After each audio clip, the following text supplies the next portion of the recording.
సర్వస్వం అనుకోని నిన్నే నమ్మి వచ్చినందుకు నన్ను ఎడవాసిపోయినవా నాదా దైవమా భర్త లేకుండా నేను జీవించలేను అనుకోని నా భర్త ఎక్కడ మరి కొలువు చేసినాడో కాకినాడ దొరల వద్దకే మరి అడావిడిగా చేరుకున్నాను. ఆ యొక్క నలుగురు దొరల వద్దకే చేరుకున్నాను. దొరల వద్దకు వచ్చి సలహాము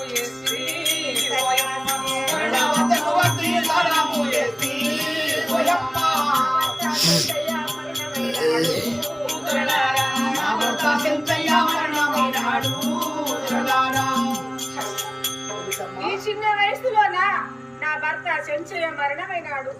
నాకు ముండగాసం తెచ్చినాడు. ఇక నా అన్నవారు నాకు ఎవరు లేరు. నా భర్తతో పాటుగా నేను మరణమైపోతాను. నా భర్త కొరకు నేను చేరవచ్చినాను.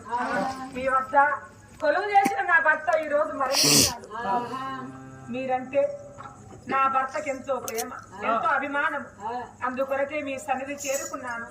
అయితే అగ్ని గుండాలను సెలవిస్తే నా భర్తను దానం చేసుకుంటానయ్యా. తన భర్తను ఇంటిలో ధరణిపై ఉండగా పడుకోబెట్టి తులసియాకు చేతబట్టి తులసాకుతో మనగా తీర్థం పోసి గగన దేవతలాగా నారాయణాన్ని నమ్ముకొని నేను మనగా తిరిగి వచ్చేదాక నా భర్త శరీరము ఇప్పుడు చనిపోయిన విధమే ఉండాలి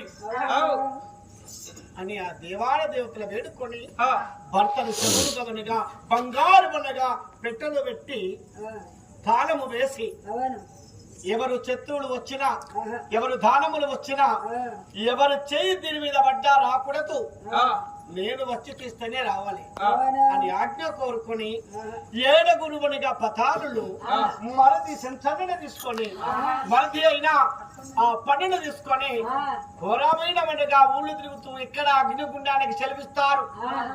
చచ్చిపోయిన మనిషికి భార్య చనిపోవాలి, మానవ రూపం మీద ఉన్నప్పుడు అగ్నిలో పడి నిన్ను మరణించాలి, కానీ ఒక్క బూడిదైపోవాలి. భర్త లేని నా బ్రతుకు వ్యర్థమని కానరాని రాష్ట్రములన్నీ తిరుగుతూ వస్తుంటే అమ్మా మా వల్ల కాదు మేము అగ్నిగుండానికి నీవుగా మానవ శరీరంతో బ్రతికి ఉన్నాము, బ్రతికి ఉన్న వారికి సెలవిస్తామా? ఎవరి తరము అందరూ అన్నారట. అక్కడ నుంచి కాకినాడ రేవుకు చేరవచ్చి కాకినాడ రేవు లోపల సముద్రము దాటబడినట్టు ఆ నారాయణని నమ్ముకొని భూమి ఎలా నడతామో ఆ అమ్మాయి సత్యమంత్రాలు కాబట్టి అలా నడుచుకుంటూ వచ్చారు. మరిది సంచన్న కలంబడి వచ్చిన ఏడుగురు భటులైనా నావానగా ఓడ ఆ ఓడలో కూర్చుంటూ వచ్చారట. 6 నెలల ప్రయాణమును అర్ధగంటలో దేవత నడిచి ఆ నగరానికి చేరిపోయిన భర్త రూమ్ ఎక్కడ ఉన్నదని చూడగా భర్త రూము నాకు కావాలని వేడుకుంటే ఆ వెలుగులతో రోచిని వెలుగుతో రూముతో చేరుకొని భర్త సంపాదించిన ఆత్మవద్దకు వచ్చి భర్తని మనగా వేడుకొని వేడ్చి ఆలస్యం మోలిసి ఇద్దరు కూడా వద్దకు చేరుకున్నారు.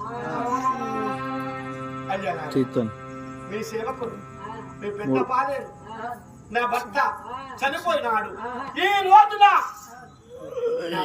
అగ్నిగుండానికి చెలవి ఇవ్వండి, సజీవ దానమైతారు నేను అనుకున్నాను. దేవత అమ్మా నీ మాట నమ్మేదమ్మా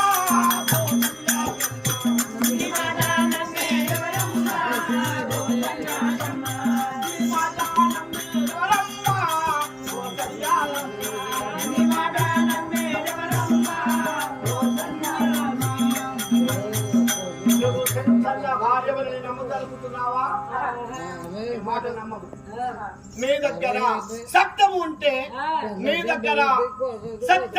నీతి ఉంటే ఆలేసు దగ్గర ఉన్న చక్కటి వాళ్ళగా ఆలేసు అనే కొడుకు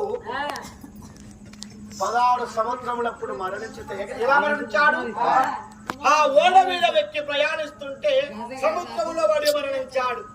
16 ఏళ్ళ పిల్లడు చనిపోయి 16 నెలల పిల్లలు చనిపోతే ఆ చెల్లెలు ఉంటారా చేపలు తినవా కప్పలు చేపలు భోజనం చేస్తావి అతని ఎముకలున్నావి సముద్రానికి 7 నులుకల తాడు వేసిన అందరి లోతు 7 నులుకల అంటే మంచం ఉంటది కదా అలితే ఆ 7 వంచాల నులుక వేసిన అంత లోతు అంతులేని లోతు సముద్రం ఆ సముద్రము లోపల ఎముకలు ఆ ఏ చేపలు తిన్నాయో ఏమనిగా మచ్చములు తిన్నాయో ఏ ముసళ్ళు తిన్నాయో మా కొడుకైతే చనిపోయినాడు కదా అమ్మ నీ దగ్గర సత్యం ఉంటే నీ దగ్గర నీతి ఉంటే 16 ఏళ్ల కింద చనిపోయిన మా కొడుకు శవమాక వెళ్ళు తీసుకెళ్ళా అప్పుడు సత్యమైన మాట చూస్తాం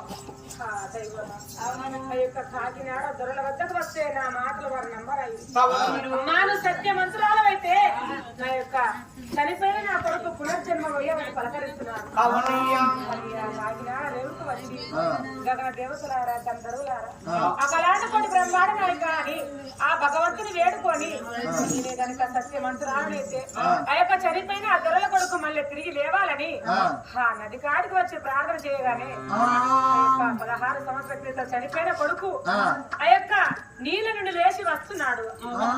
అందరూ చప్పట్టుకుంటున్నారట ఎంత సత్యమంతురాలు ఎంత నీతిమంతురాలు 16 ఏళ్ల కింద వెళ్ళిపోయిన మా కొడుకు వస్తా ఉండనంటే మరి ఈమె భర్త చనిపోయినాడని